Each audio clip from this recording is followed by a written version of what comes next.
Hey Peyton, nice to see you again on this beautiful Sunday.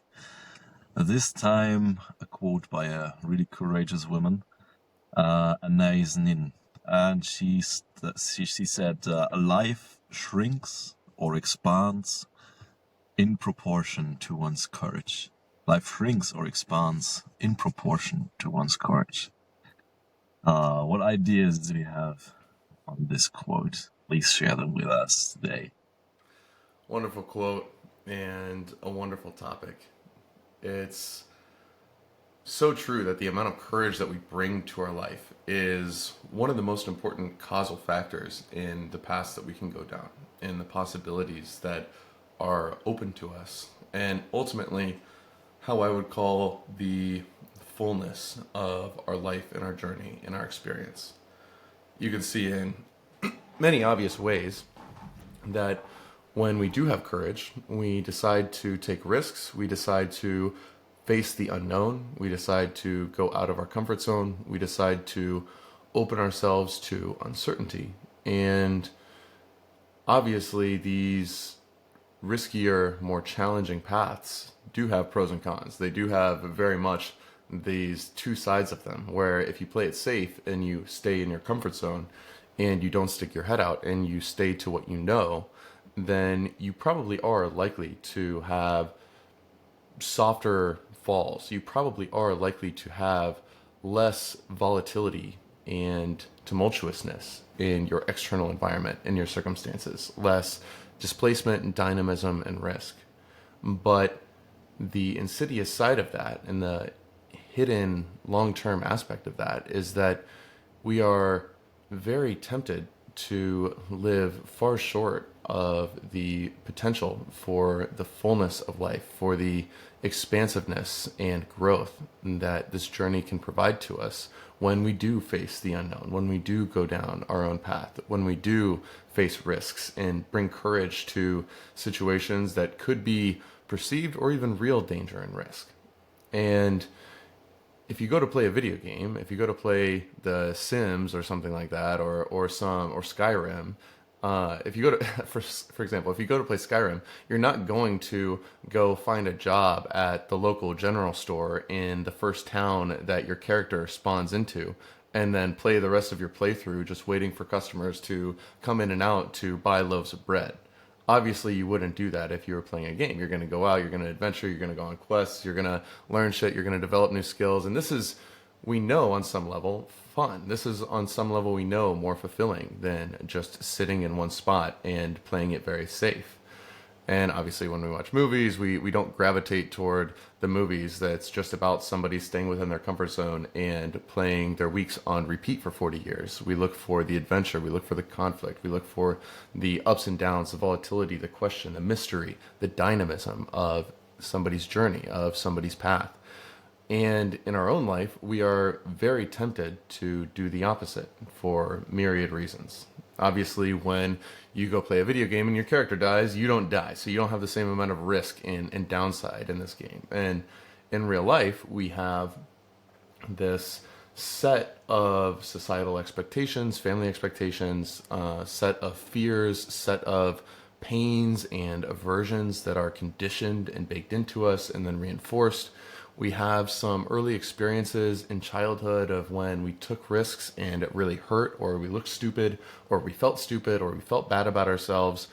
And this is an inevitable part of risk taking. You're going to stub your toe, you're going to fall flat on your face, and it's really going to hurt, and you're going to look like an idiot in the process many times on a journey if you're living life to the fullest, taking risks, living life outside your comfort zone, and accepting the uncertainty of a path of living to the fullest.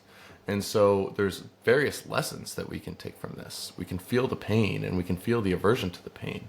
And we can have a desire to control, and we can have a desire to absolutely manipulate the context of our experience and the various factors that go into it such that we can maximally eliminate the chances of small or medium or perceived large bad outcomes, which in my view are oftentimes far more permanent than they seem and oftentimes perceived as mountains, even though beneath the surface they're molehills. And this question comes up many, many times in our path, and we have many opportunities to change our path if we've chosen to choose, or if we've chosen to go down a life of what I would consider de-risking, a life of smallness, a life of ease or standardness or repetitiveness. We aren't trapped there, and we can leave there and change. But the conditions that undermine these decisions oftentimes have to do with, in my view, a very fundamental aspect of our way of being in the world, a very fundamental perspective of what does it mean to be me? What does it mean to live this life? What am I here for? What is the ultimate goal of this game? What is important? What is permanent? What is impermanent?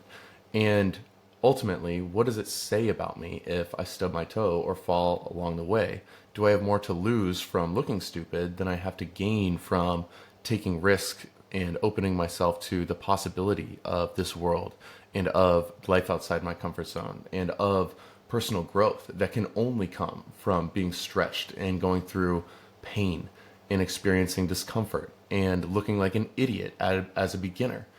And I think that the calculation that many of us are tempted to make is that of cowardice, is that of shying away from the possibilities of putting ourselves into the world and taking risks and acting with courage and speaking the truth when it's hard to speak the truth, or taking a bet when you know that it's going to sting if you aren't right and you miss. And this equation, in my opinion, ultimately, if we're looking at it from the outside, if we're looking at it on somebody else's life that's not ours, when we remove ourselves from our biases, our fears, our preoccupations, our conditioning, our self-judgment, our fear of regret, and the degree to which we are still encumbered by our regrets of the past, we can come to a place where we can see that taking risks, and intelligent risks, thoughtful risks, risks born of a courage that's grounded in awareness rather than in grandiosity, when we take these right risks with the right intention, with the right mindset, we really do have so much more to gain than we do ultimately have to lose from many of these small or medium or large acts of courage that will have implications on our lives over either the short term or potentially even over the long run, and will obviously lead to moments and emotions of fear, of discouragement, of ups and downs, of volatility, of pain, and of embarrassment to ourselves and to others. But what we have to lose from shying away from these risks, from shying away from a full life, is far more hidden and far more long term, but yet, in my opinion, far more real and full of gravity, and a risk that many people ignore, in my opinion, to their own peril.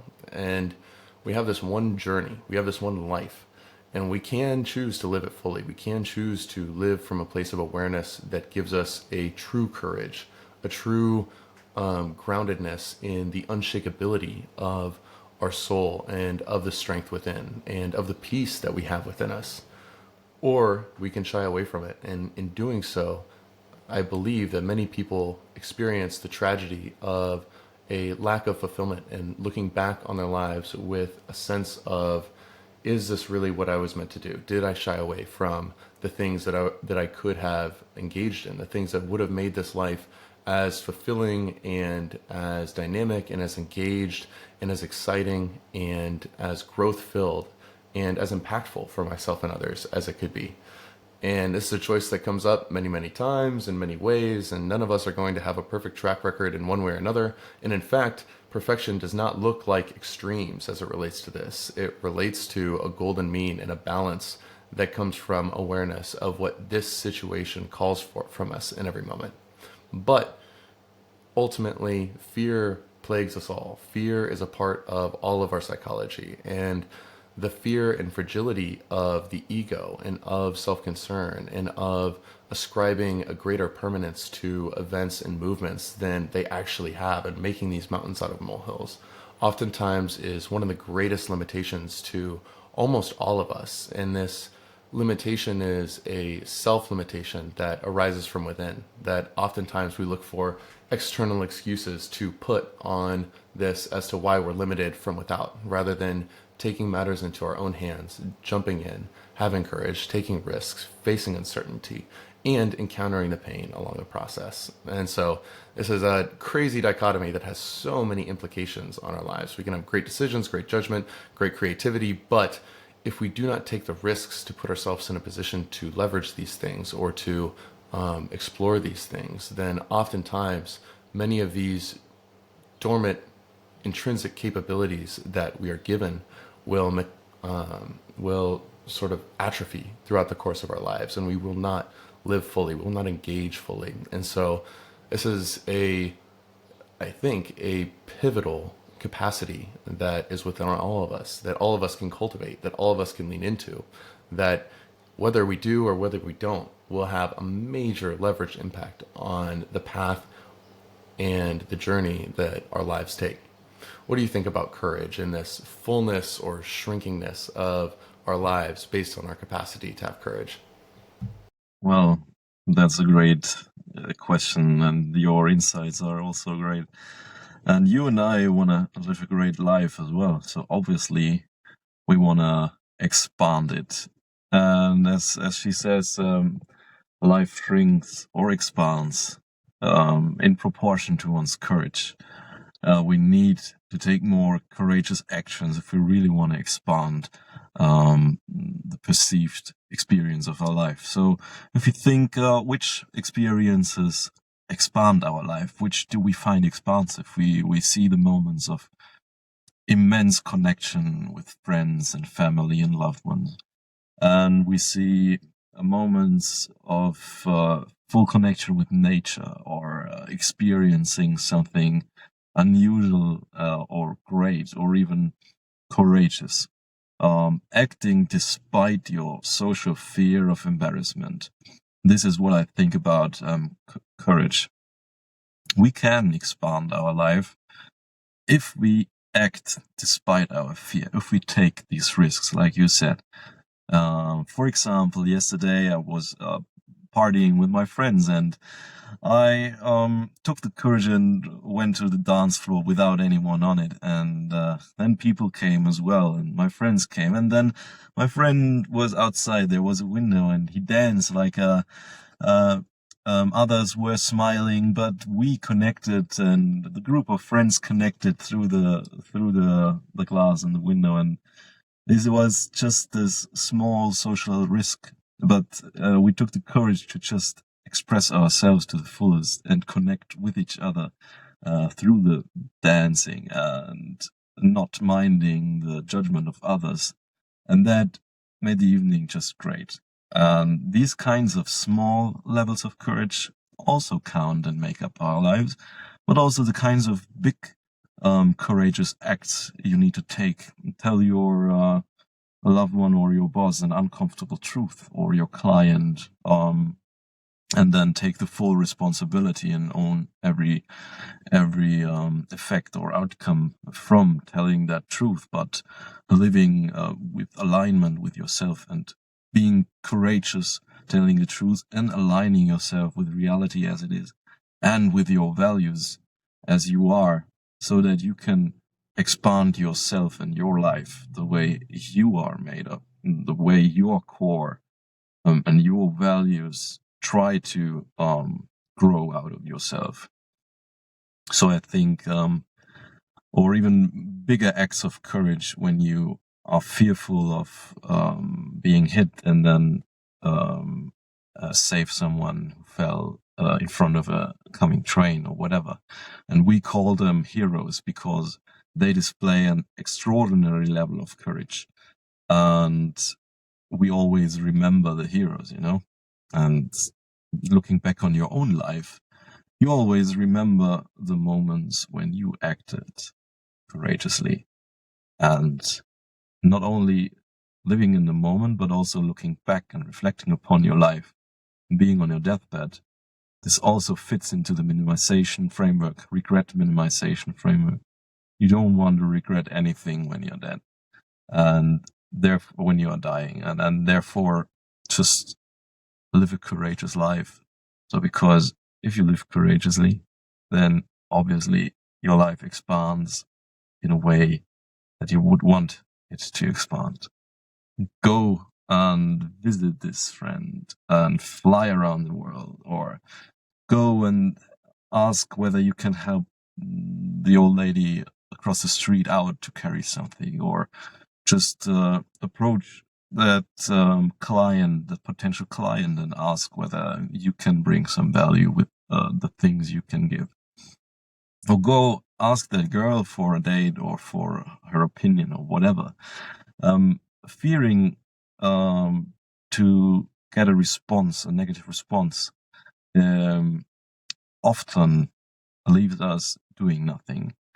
But doing something and asking only can give us, for example, a negative response, but that doesn't hurt at all. People will smile at you or will judge you or laugh at you, but it doesn't matter because you took your chance and took the risk. And therefore, you gained the free option of your life taking another course. You had the opportunity to open up the whole world of other possibilities if there was a positive response, and sometimes it happens. So this insight makes it a numbers game. If you really want to have more clients in your business, you have to ask more clients whether they want to do business with you. If you really want to have more chances in connecting with people, you just need to approach more people. If you really want to find the right person you want to grow old with, you really need to find and ask more people and check whether your values align with theirs as well.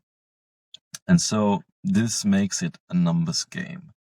And from small acts of courage to large acts of courage, I want to train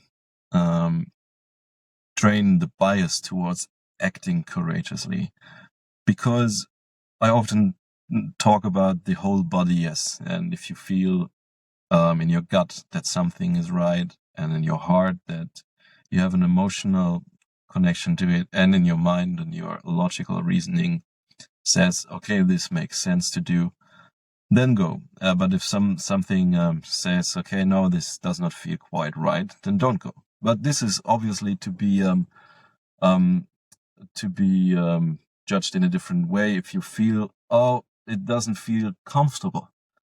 Oftentimes, not feeling comfortable in a situation and not wanting to act because of the discomfort you feel is a hint that you definitely should go and definitely should ask and definitely should do it. Definitely make the decision which is more courageously.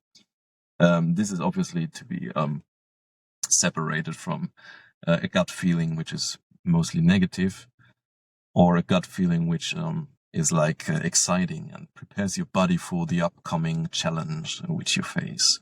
May it be socially or physically or whatever. So training your courage is also possible. And obviously I wanna more and more reach a state where I reduce the level of embarrassment I anticipate to zero, so that I have enough reference experiences that I really am aware that every no I receive is maybe the next question closer to a yes.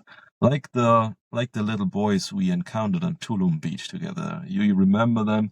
They sold us like turtles or whatever kind of small stuff, and they just went to the people and asked everyone, And receiving a no, they are used to it. They don't feel, they don't identify themselves with the no that came from the other party. They just say, okay, no means this is no customer. I don't do business with him yet. Maybe change his or her mind the next time I approach. But that makes his time free for approaching other potential customers. And this level of courage, like this small boy we met on Tulum Beach, this I want to have throughout the different, throughout the many different paths of my life, and to raise the optionality and gain the level of potentiality and free options that this young boy has on this one path in my life. What do you think, Peyton? Yeah, yeah, it's a great example. Love to see kids out there with more courage than we sometimes have. And you make a great point too about one of the most important factors that makes courage in our life and in the modern world of higher and higher value, of higher and higher importance. And that's the nature of asymmetric bets. These circumstances that, of course, exist all over the business world and in the finance world, but just as much apply to our personal life, where in taking this one small action, this one test, or this minor allocation of the resource of time, energy, or other resources, we can stand to gain orders of magnitude more than we put at stake with these asymmetric bets. And you mentioned some good examples. Some examples can be asking a girl out in public. Some examples can be sparking up a conversation with a stranger in a park in Amsterdam. The context could be asking a different business if they would be interested in doing business with you. The most you have to lose is a little bit of energy and 30 minutes of a conversation. What you have to gain could be a multi-year partnership that's extremely fruitful for all parties. It could be going to the gym for the first time, can be an asymmetric bet, because maybe it will start you off this chain of habits, or trying some new habit, whether you're trying breath work or cold exposure or meditation or whatever.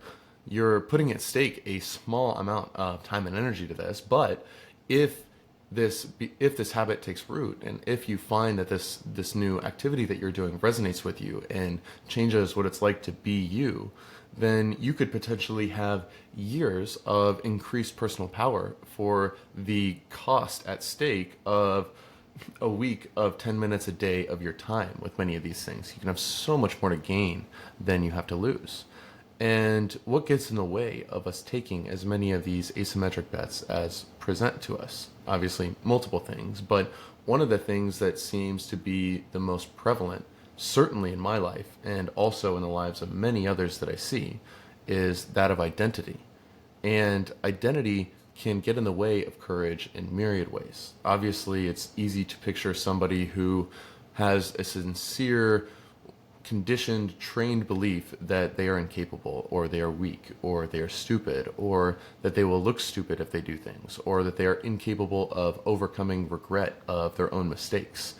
And this story that they tell themselves very obviously limits the possibilities of what they can pursue, and unfortunately of the energy that they can bring to these asymmetric bets that they pursue, the confidence with which they approach them. Because of course, if we go and try to sell something to a potential customer and we're full of confidence, we're acting like we're doing something that's an opportunity for them, as opposed to having an appearance of feeling guilty for even asking, we're going to get different results. And so there is some reinforcing feedback loops on these things. But that aside, it's easy to imagine how an identity that's rooted in a feeling of weakness, or a narrative that I am weak, or I am incapable, or I am the type of person that is going to do something stupid if I try to get outside of my comfort zone into something that I don't know. It's easy to see how that undermines one's courage, and that is the first step that one should take in examining how they can chart a path forward in changing direction from a position of lacking courage and wanting more. But what I think is less understood is the degree to which an identity and an ego that's rooted in pride and grandiosity actually has just as pernicious of an effect on our courage as these identities rooted in weakness. And they can be so self-undermining and self-destructing when we allow them to metastasize. And this is, much though I hate to admit it, this is what held me back for the early part of my journey on many of these aspects. When I was in high school and most of the time in college, I had just as much entrepreneurship ability dormant within. I had just as much of an ability to learn things and to connect with people as I have today. These things were not suddenly shifted when I started to take real risks, when I started to put myself out there, when I stopped being so fearful of the downsides of taking certain risks, or of looking dumb, or of having regret. These things were totally undermined. This courage, or this capacity, was totally held back within me because I was actually prideful. It was the ego and the desire to look good to myself and others, and an attachment to feeling good about myself, an attachment to feeling smart, or looking smart, or feeling like I have a lot of potential, or looking like I have a lot of potential, or whatever, that was holding me back so much from taking real risks in the real world. And one example of this, although there are many, many, many, many examples of me being self-inhibited while not admitting to myself that I was shying away from these risks that were before me, many examples of this in personal and professional life, is when I was in college, I had a few ideas for businesses to start that totally would have worked. That I had the tools in hand, I had the abilities to do this. There's a proven business model out there. It wouldn't have set me for life necessarily. Wouldn't have necessarily been millions and millions of dollars, but these are base hits that were right there for me to hit. That would have been way more fruitful than I would say the easier path that I took of just taking regular part-time jobs when I was in college instead of building businesses. And this was the fear of regret, the fear of failure, the fear of looking stupid that was born of this fragile ego that I'd had around me, this fragile identity that couldn't tolerate the thought of falling on my face or wasting $5,000 on a bad bet in an investment that didn't go well, or a business that I tried to start that didn't succeed. I knew how rough these things would feel. I sensed on some level how brittle and fragile I was, because I was so prideful, because I was so attached to this identity and this way of seeing myself in a certain way. This is what held me back for so long. And in fact, in a lot of areas of my life, even in high school, I was into music at the time, and I remember taking a couple of singing lessons at one point and not taking feedback from this person in front of me because my fragile ego didn't want to admit that I wasn't already good.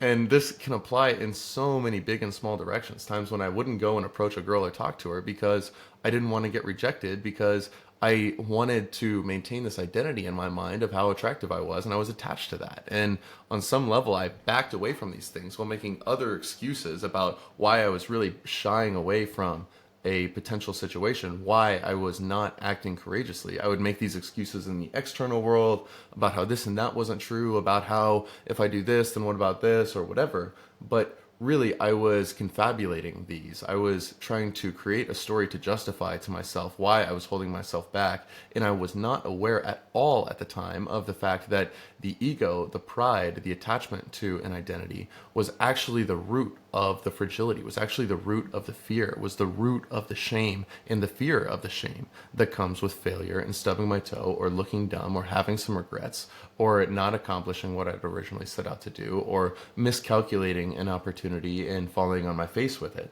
I was incapable of facing these real possibilities and taking these risks because I had so much, like these bets that were truly very asymmetric, where I had so much more to gain than I had to lose, actually felt like I had more to lose than to gain, because this identity that I had gave external events such a grip over my mind, such a grip over my emotions, that ultimately caused me to be far more fearful and far less capable of leaning in, opening up, and really facing with faith and awareness these situations and opportunities that were before me. And one, I would say,